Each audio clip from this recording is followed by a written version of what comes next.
Are you making one of these 7 common mistakes in your back handspring? These errors could be holding you back from generating enough power for your next skill without you even realizing it. In this video, we're diving into the 7 most common mistakes that could be sabotaging your back handspring power. Whether you're stuck on a specific tumbling progression or looking to perfect your form, mastering these key details will take your skills to the next level. From improper hand placement to improper takeoff technique, will not only identify the mistakes, but show you how to correct them. That'll ensure your back handspring is powerful enough to move seamlessly into your next big skill. Stick around to see if you're making any of these critical errors. Let's break down the 7 most common mistakes that could be holding you back. Are you guilty of any of these? Let's find out, and more importantly, let's fix them. Mistake number 1, the sit in your back handspring. One of the most common mistakes in a back handspring is improper sitting technique during the takeoff. The sit is crucial because it sets the foundation for the rest of the skill. Many athletes either don't sit back far enough or sit too quickly,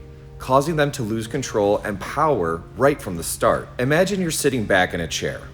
Your hips should drop low, with your weight balanced over your heels and your chest leaning slightly forward. This helps to engage your legs and core for maximum power. A common error is sitting too shallow, which often leads to weak momentum, or sitting too deep, which can throw off your timing and cause you to fall backward prematurely. Renowned gymnast coach Debbie Love emphasizes that sitting correctly in a back handspring is about control and preparation. She says, the sit phase is where you load the energy into your legs and core, much like compressing a spring. Without a proper sit, you won't be able to explode into the jump with enough force to complete the skill. By focusing on sitting as if you were lowering yourself into a chair, you ensure that your body stays in the correct alignment, ready to push powerfully off the ground and transition smoothly into the rest of the back handspring. Mistake number 2, incorrect arm swing timing. The arm swing is a vital part of generating power in a back handspring, and many athletes struggle with getting the timing just right. One of the most common mistakes during this part of the skill is either swinging the arms too late or not using enough force in the swing. Both errors can significantly reduce your momentum and prevent you from achieving enough height and distance. The key is to synchronize the backward motion of the arms with your sit, then powerfully swing your arms upward as you push off the ground. Imagine your arms as levers. If the timing is off, your power output will be inefficient. Athletes will often either swing their arms after they've already started pushing off the ground, which results in a weak jump, or they forget to swing them hard enough, which limits the height and rotation of the skill. Gymnastics expert and biomechanics specialist Dr. Bill Sands notes that the arm swing functions like a pendulum, adding velocity to the takeoff. If the swing is delayed or lacks power, it disrupts the coordination needed for an explosive takeoff. By focusing on the timing and force of your arm swing, you can transfer the energy from your lower body more effectively, ensuring a strong push off the ground and a cleaner execution. To correct this, practice the timing by pairing your arm swing with your sit, feeling the rhythm of the arms pulling back, and then driving up as you explode into your jump. Proper arm swing technique will allow you to gain both the power and the rotation needed to successfully complete the back handspring. Mistake number 3, incorrect head placement. Head placement is a subtle but crucial element in the back handspring. One of the most common mistakes athletes make is tilting their head back too far, often driven by the natural urge to look for the ground as they begin the skill. While it might feel instinctive, this head movement can throw your body out of alignment and compromise the entire back handspring. The correct technique involves maintaining a neutral head position throughout the skill. Your head should stay in line with your spine, with your eyes looking forward as you initiate the movement, and then following the natural arc of your body as you rotate, also known as the Superman position. When athletes look for the ground too early, it can cause their back to arch excessively, throwing off their balance and reducing their ability to push effectively off their hands. This leads to a weaker, less controlled back handspring. Renowned gymnastics coach Mary Lee Tracy stresses the importance of resisting the urge to throw your head back. She explains, the minute the head tilts back, you lose the tension and control in your core, which makes it difficult to generate enough power and stay in proper alignment. Keeping a neutral head position ensures that your body stays in the correct form, allowing for a smooth transition from the jump to the hands and back up into the landing. To fix this, practice maintaining your head position by imagining a string pulling your spine straight. Focus on trusting your body's rotation rather than looking for the ground. This will help you maintain balance and control, improving both the power and execution of your back handspring. Mistake number 4, incorrect jump technique. The jump is the powerhouse of the back handspring, and if executed improperly, it can rob you of the momentum and height you need to complete the skill. One of the most common mistakes athletes make during the jump is failing to maintain proper shoulder alignment and not pushing fully through their toes. These errors can result in low, flat back handspring that lacks the explosive energy needed for a seamless progression into the next skill. The correct jump technique begins with strong shoulder alignment. Your shoulders should stay over your hips as you push off. That helps to create a powerful upward drive. Failing to do so, this can cause your body to fall backward too soon, making it harder to gain enough height or distance. Another frequent error is neglecting to fully extend through the toes. Pushing through the toes at the end of the jump is key to maximizing lift and generating the power needed for rotation. Once you're airborne, think about pulling your hips up into a Superman body position. This means your body should stretch out in a long, tight line with your core engaged and your legs fully extended behind you. To fix this, practice jumping with a focus on fully pushing through your toes and pulling your hips up and forward, aiming for that stretched Superman position. This will help you generate the power and height needed for clean, powerful back handsprings. Mistake number 5, improper blocking and handstand form. The block, or the handstand phase in a back handspring, is where you create the final push off the ground to complete the skill. Unfortunately, many athletes make critical mistakes during this phase, weakening the power of their back handspring and making it harder to transition smoothly into the next skill. One of the most common errors is failing to maintain a neutral head position. Similar to the earlier stages of the back handspring, keeping your head in line with your spine is key. Looking down or tucking the head can throw off your balance and alignment. You should also focus on pushing strongly through the shoulders, as this is where much of the power in the block comes from. Without this push, you'll lose the necessary lift to snap down through the rest of the skill.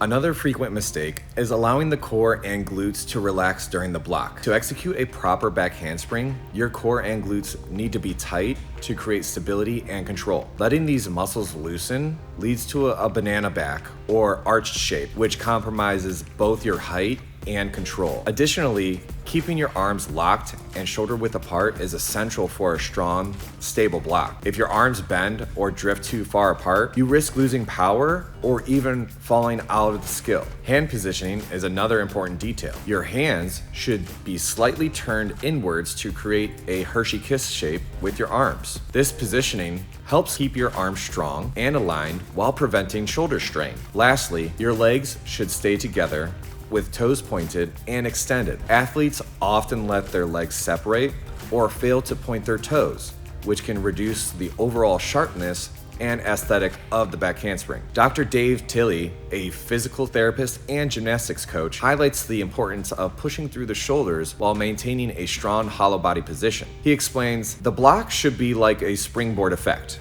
Your arms and shoulders initiate the push while your tight core and glutes drive the snap back, keeping the entire body in sync. To correct these mistakes, focus on maintaining a neutral head, engaging your core and glutes, locking out your arms, and ensuring proper hand positioning. Push strongly enough through your shoulders to create the lift needed for a powerful block. These adjustments will not only improve the height and power of your back handspring, but will set you up for success in connecting to future skills. Mistake number 6. Ineffective snap down. The snap down in the back handspring is where you convert the momentum from your block into a powerful finish, helping you land with control and set up for your next skill. However, many athletes struggle with this crucial phase, often failing to achieve the hollow body position, not shrugging through the shoulders, or not driving the hips forward correctly. These mistakes can lead to a slow, weak finish and make it difficult to connect smoothly into other skills. The key to a strong snap down is moving into a hollow body position as you come out of the handstand. Many athletes make the mistake of allowing their back to arch or leaving their body loose at this point, which diminishes the momentum they've built up. Instead, focus on pulling your ribs in and engaging your core to form a tight, hollow body shape. This helps streamline the movement, ensuring a faster, more powerful snap. Another common error is not shrugging through the shoulders as you come out of the block. Pushing through the shoulders provides the force needed to drive your body back into the standing position. But if you don't shrug, you lose some of that energy, making your snap down less explosive. Finally, athletes often neglect the crucial step of driving the hips forward during the snap. As your body moves from the upside down position, your hips need to move quickly through as they pop forward. This creates the rotational speed needed for a clean, controlled finish. If you allow your hips to lag behind, your snap down will feel sluggish and you'll struggle to land with enough control to move into the next skill. To fix this, practice transitioning smoothly into a hollow body position as soon as you start the snap down. Focus on keeping your core tight, shrugging through your shoulders, and actively driving your hips through the snap. This will create a faster, more powerful finish, giving you the control needed to land efficiently and connecting skills seamlessly. Mistake number 7, incorrect landing or rebound. The landing or rebound is the final phase of the back handspring,